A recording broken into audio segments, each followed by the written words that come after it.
자, 허은순 의원 모셨습니다. 안녕하십니까? 안녕하세요. 네. 자, 이게 지금 신문을 보니까 리니언스 이게 좀 용어가 어려운데, 네, 조금만 제 쪽으로 네, 예. 와주시고요. 네. 아니 무슨 내가 하도 어이가 없는 일이 하나 네. 있어서 오늘 이 우리 애청자 독자들한테 소개해드리고 싶습니다. 리니언시 무슨 리니언시 제도 아세요? 리니언시가 뭐냐면 이런 겁니다.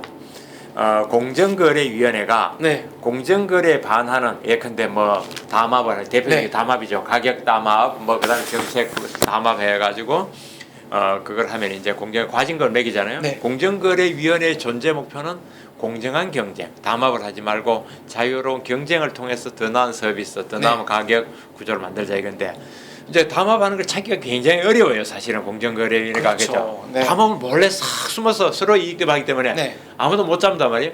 그러나 이제 공정거래는 전문가이기 때문에 잡아내는데 현실적으로 어렵기 때문에 어떻게 하면 리니언시 제도를 도입합니다. 리니언시가 뭐냐면은 자 여기 담합한 사람이 공정위가 이렇게 조사 너희 담합한 거 알고 있어 겁을 석 주면은 그 중에서 우리 담합했습니다 하고 제일 먼저 가서 신고하는 사람은 과징금 완전 면제. 네. 자진 신고하면 완전히 과징금 면제예요. 네.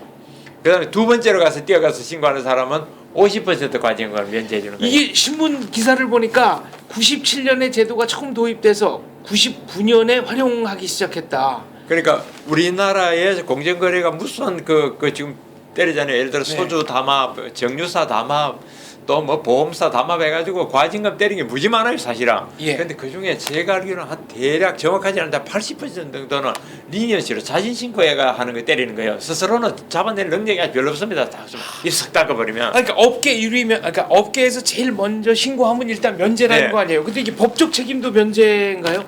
그렇죠. 일단 과징금이 과징금 면제니까 면제, 네. 과징금 면제니까 그건 없었던 걸로 하고 공정위가 검찰에 고발을 안 해버리는 겁니다. 보통은 네. 저걸 하면은 담합을 하면은 네. 과징금도 때리고 검찰이 정도에 따라 고발을 하거든요. 그러면 검찰이 수사하고 이제 기소가 되고 벌금을 내고 또 가는데 제일 먼저 신고하는 그 업체 담합업체 네. 주로 기업들이겠죠. 사업자도 마찬가지지만 하는 데서는 면제예요. 면제 완전히 검찰 고발도 안 하는 겁니다. 그다음 두 번째 하면 50%인데 그 두 번째는 별 효과고 첫 번째는 해가 그래서 뭐 검설 이런데 담합 행위가 국내 사실은 많거든요. 그렇죠. 그게 생존을 위한 네. 담합도 있고 조금 질이 좀 문제가 있는 담합도 있는데 대부분 이제 생존과 어쩔 수 없이 하는 담합인데 어쨌든 먼저 신고하면 면제입니다. 네. 그런데 이제 그러니까 그 제도 때문에 공정위는 제 역할을 하는 게 전부 다 앉아서 자료 다 들고 오니까 고발을 한단 말이에요. 같이 그렇죠. 했던 사람이 네. 예전에 정권가에서 이제 작전 많이 할 때 작전 아시죠? 네. 같이 주가 올 때 작전하면서도 주가가 오르면 사람들이 어떤 배신하면 피로 혈서 쓰고도 돌아서서 배신한다는 돈 거예요. 앞에는 뭐 그런 네. 게 특히 정권가에 인정사정은 장 박사님 우리들이 이제 네. 자 한국경제신문 주가를 올리자 이가 우리들이 있는 돈 없는 데 때려와가지고 네. 몇 명 해가지고 가격 조작을 하는 거야. 매수매도 뭐 비싼 다 이거 프로그램 다 하는데 네. 여기서 내가 먼저 벗어나가 도망을 가면은 나는 이익을 수 있고 장 박사한테 덤태기를 다시 온다. 네. 물론 그 반대의 상황도 존재하죠. 피로 혈서를 써요. 우리 맹세하지 말고 같이 나가자. 그리고 배신하는 게 돈 앞에 정권가에 그걸 했는데 네. 어쨌든 이 리니언시는 어떻게 보면은 정부가 배반을 유도하는 제도라고 해서 논란이 좀 네. 있었어요. 근데 이게 잠깐 그 네. 이야기 궁금하기 전에 이 리니언시는 선진국도 다 있습니다. 우리나라만 물론 용어 자체가 제도는 영어잖아요. 아니다. 네. 그러니까 왜 리니언시를 두냐면 사실 담합하는 게 워낙 찾기가 힘들기 때문에 담합을 하지 말라고 공정 경쟁을 해서 가격 경쟁을 하라는 더 큰 선을 네. 위해서 가격 시장의 그 불안전성을 메꾸기 위해서 네. 시장이 제대로 돌아가라고 한 게 리니언시 제도거든요. 그래서 리니언시가 좀 치사하고 정부가 하기엔 배반을 유도하는 게 더 못하지만은 바로 공정하고 자유로운 시장을 돌아가라고 용인해주는 제도란 말이에요. 그런 리니언시 제도가 우리가 조금 이상하게 바로 네. 박사님이 지금 이제 궁금할 거예요. 이게 문제가 있다 이게. 아니 근데 법무부가 리니언시 기업들에게 국고 손실 환수 소송을 잇따라 제기한다. 그러면 과징금 면제는 받으나 마나 아닙니까? 그러니까 아니 이 제도를 왜 유지합니까? 그러니까 이걸 우선 처음 그러면 드세요. 법무부 입장은 이렇습니다. 과징금을 맞지 않았다. 리니언시를 네. 한쪽에서 이제 먼저 신고를 해서 일종의 배신을 해서 다른 데는 과징금을 맞고 과징금 받으면 뭐 몇십억 몇백억 나오거든. 범위가 크겠죠. 그죠. 네. 과징금을 안 받았지만 과징금 징벌적 제한 과징금은 안 내지만 네.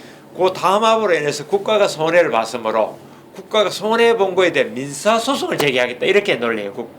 법무부 논리나. 네. 그러나 뚫어치나 맺히나 기업 입장에서는 야 과징금 안 맞으려고 겨우 참 쪽팔림을 무릅쓰고 네, 돈 나가는 건 똑같다 쑥스러움을 이거죠. 무릅쓰고 뭐 정의를 위한다는 하에 리니언시로 신고를 네. 해서 과징금 면했더니 이번에는 국가가 나한테 저걸 하라는 거야. 물어내, 토해내. 민사소송을 네. 하라는 거야. 네. 물론 이제 이러겠죠. 여기는 공정이고 과징금 가지고 리니언시한테는 여기서 민사소송을 걸어서 받는 데는 법무부다. 정부 부처가 다르다. 부처가 다르지. 그렇지만 대한민국 기업에는 누가 봐야 돼? 그 공정이나 법무를 다 정부지. 그게 뭐 정부에 뭐가 있고 뭐가 있습니까? 그렇습니다. 그러니까 뭐 이거는 당신 팔은 뭐 따르고 뭐 다리는 그렇죠. 따르냐 이런 팔은 거랑 네 팔이고 똑같은데. 다리는 우리 네. 다르다. 한번 또 웃기는 거는 검찰조차도 네. 이제 리니언시가 되면은 검찰에 고발 안 합니다. 그런데 검찰이 이제 그 상황된 자료를 알고 있으니까 리니언시로 면책된 기업에 대해서 그 임원들에 대해서 불구속 기소를 한 사례가 또 나와요. 네. 그 법원 위반이다. 이러면 도무지 국가란 이름 하에 이루어지는 좀 심하게 말하면 사기극이 아닌가.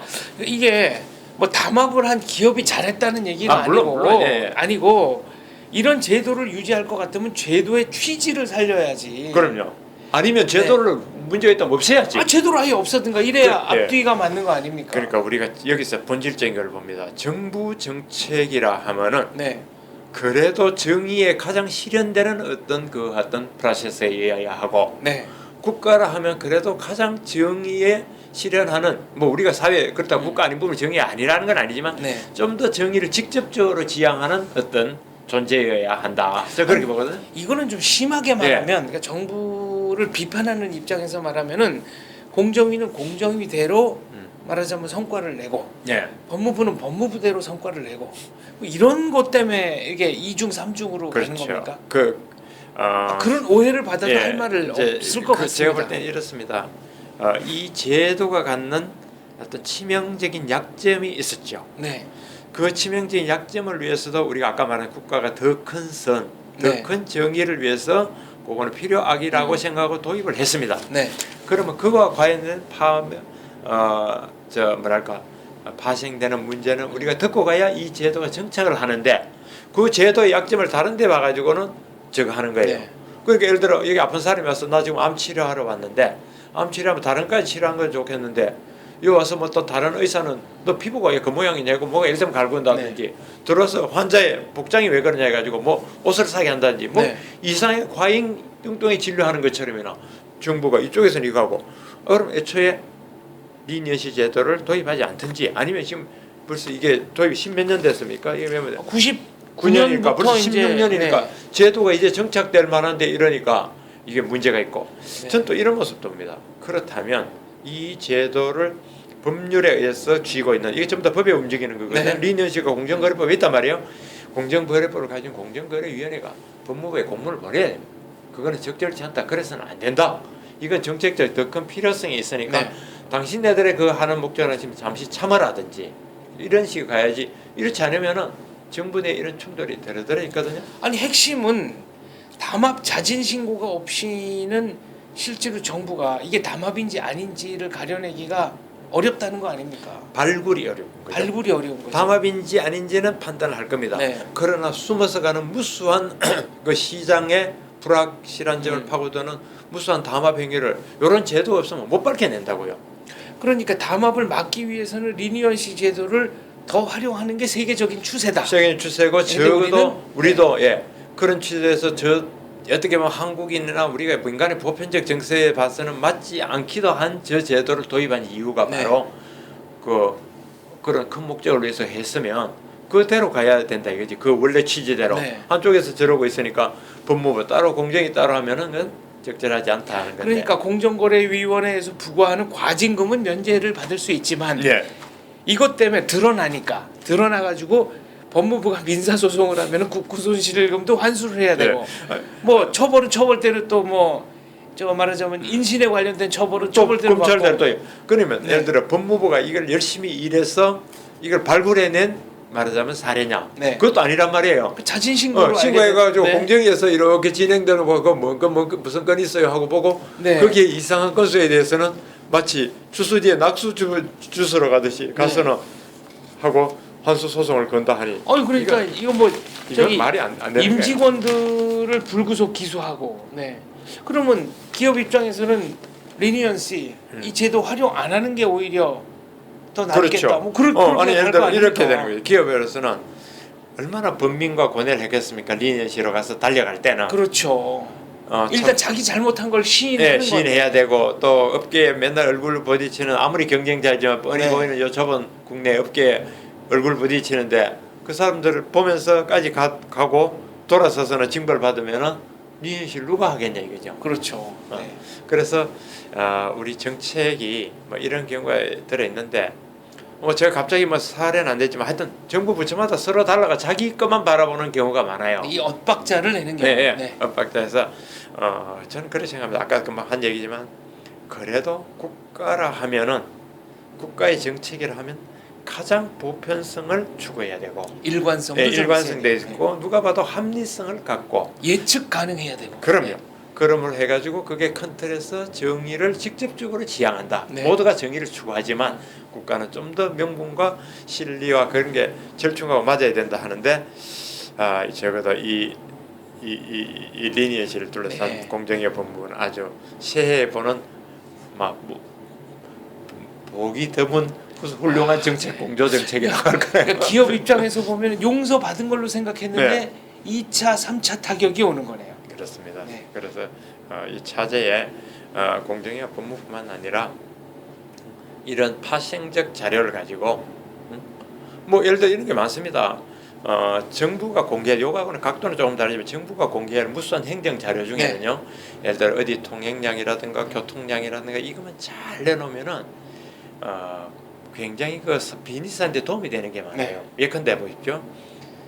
여기 서울 시내 수많은 지하철 노선도가 있고 지하철역 있죠. 네. 역 주변이나 이런 데에 예를 들어 치킨집, 맥주집 이런 거에 대한 매출 규모만 발표를 해도 그럼 상권이 얼마나 상권을 형성된- 이제 새로 비즈니스하는 사람한테는 굉장히 도움이 되는 그렇죠. 거예요. 정부를 다 갖고 있습니다. 네. 그 자료를. 그런데 그거는 국세기본법에 따라 국세청이 그 자료를 내놓지 않습니다. 그러나 국세청이 그 자료를 내놓지 않은 것 자체에 대해서는 저는 이해가 됩니다. 네. 왜냐하면 국세기본법에 개인의 그 매출과 영업 가는 비즈니스 자료는 과세 비밀입니다. 외에는 네. 못 쓴다고 딱 네. 명확하게 되어 있습니다. 그렇다면 우리가 정부가 융통성을 발휘해서 익명으로 하면 된다는 네. 얘기죠. 충정로 옆에 A 치킨집 연매출 1억 5천. 아까 근데 충정로 옆에 뭐 치킨집이 몇 개 있는데 네. 평균 매출 얼마 뭐 이렇게 뭐 그런 식으로 할수 있는 합니다. 거 예. 아닙니까? 그다음에 뭐 서대문 주변에는 치킨집이 그 주변에 반경 200m에 10개가 있는데 평균 매출이 1억 6천. 그럼 새로 비즈니스 할 사람이 어디가 매출이 되는지 그리고 그렇죠. 이익 규모 이런 네. 것들은 우리가 말로만 하는 행정 자료, 행정 공개 혹은 행정에 의한 빅데이터가 민간의 비즈니스에 아주 쓸 수 있는 좋은 계기거든요. 네. 그런 걸 연구해서 좀 내놔라 이게 제 얘기는. 그렇습니다. 예를 들어 경찰이 가진 정보 중에는 네. 교통량에 관한 이런 정보도 또 있거든요. 그렇죠. 그러면 예컨대 차량이 어디에 어떤 골목에 몇 대가 다니고 어떤 횡단보도에 뭐 이런 자료, 지하철 입구에 어느 통로로 사람이 통행하는 사람이 몇 명이면 혹에다가 어떤 네. 골목 비즈니스를 낼지 이런 자료를 공개하는 게 얼마나 좋습니까? 그렇습니다. 그런 쪽에 머리를 써서 내야지. 이런 낙수를 거꾸로 가서야 되겠냐? 네, 요건 아무튼 네. 그래서 아무튼 좀 외국에도 이런 제도가 있다니까 우리 지금 운영 방식은 조금 합리적이지 않다 이런 좀 개선되길 생각이 바랍니다. 듭니다. 개선되기를 바랍니다. 예, 예. 오늘 말씀 감사합니다. 예. 네.